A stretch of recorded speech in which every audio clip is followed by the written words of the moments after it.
Hi again, another video with Agile modeling. This time we'll talk about domain modeling. And we did the use case diagram, we did the story map into a specification by example, more of the analysis side. And then we took the use case diagram and we created a system sequence diagram, getting more into the design, using modeling more for our design activities. Domain model is more of the mental. It's not a software model. This is more of a dictionary. And even before we we meet the user, we have a use case. We would put together the concepts, if you will. So we would brainstorm and say, what do we have for the systems, what the system would have. And again, for example, what we have for the, just examples, what we have for the ATM, we would have an account.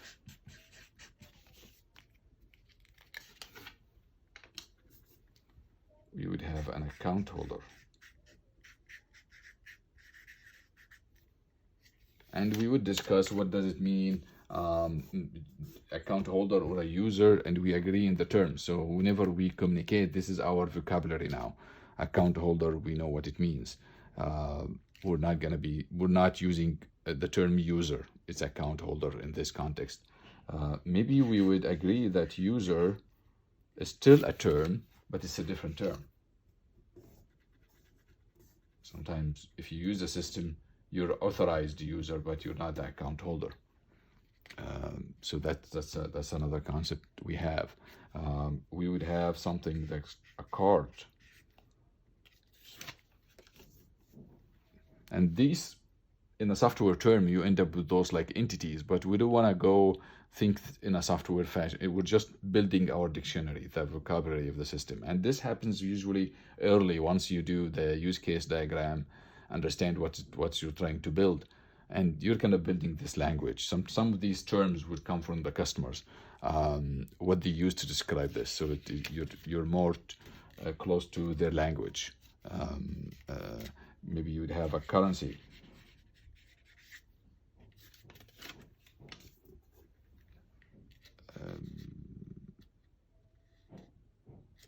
What else would do? The ATM would have the printer or a card reader.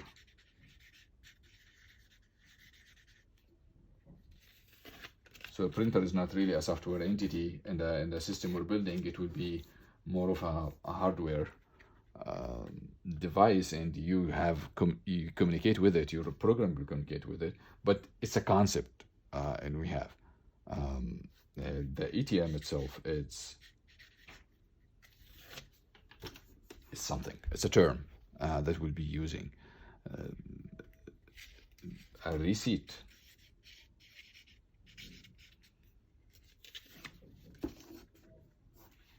We start building these, or kind of, and this will grow as we go. But initially we'll put this. If you remember something, come back and you start building on it, and we start connecting those. It's like account and account holder. One important thing here to be a transaction.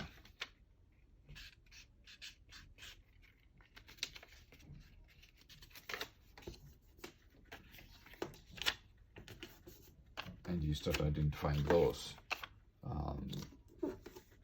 So a user would relate. So we'd say there is a relation between a user and a card. A user can have multiple cards. We can name the relation or not, if it makes sense. An account holder can have multiple accounts, and an account can have multiple holders. Transaction applies on one account, so one account can have multiple transactions, and the transaction will involve one currency, so one from here and one from there. no, mostly we'll have that, but at least one transaction per currency. The one-to-many, one-to-one relations concept. And we start relating these concepts together. Uh, like the account is actually has a currency. So each account will have one currency. And maybe we remove this. We have these, so we remove those. Similar to what you do with a normal, when you normalize your relations, you remove the extra ones. A transaction would have a receipt. So one transaction, one receipt. You would have similar, so, and you start putting this, it's not aggregate, it's not a software system, we're just relating our dictionary as an item, and we start building this vocabulary as we go. I would call this, so that was, you know, at some point in time, that was a start for the domain model. Now we have a domain-driven design, and we have more details. We'll try to do separate videos for those on how you drive your domain from the use case. You take the entities out of the use case and start building,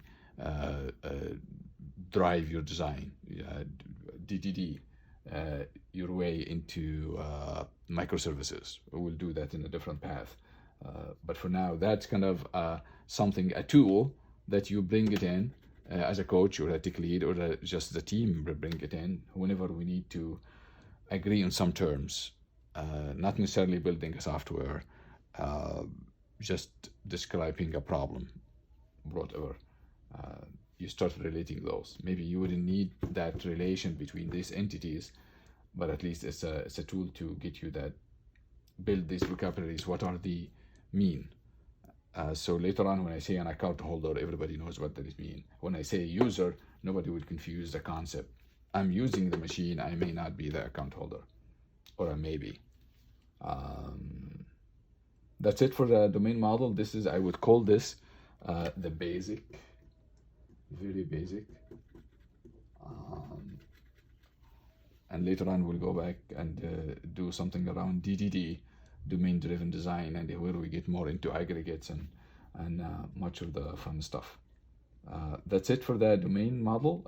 Please let me know if you have any questions, and I'll see you in the next video.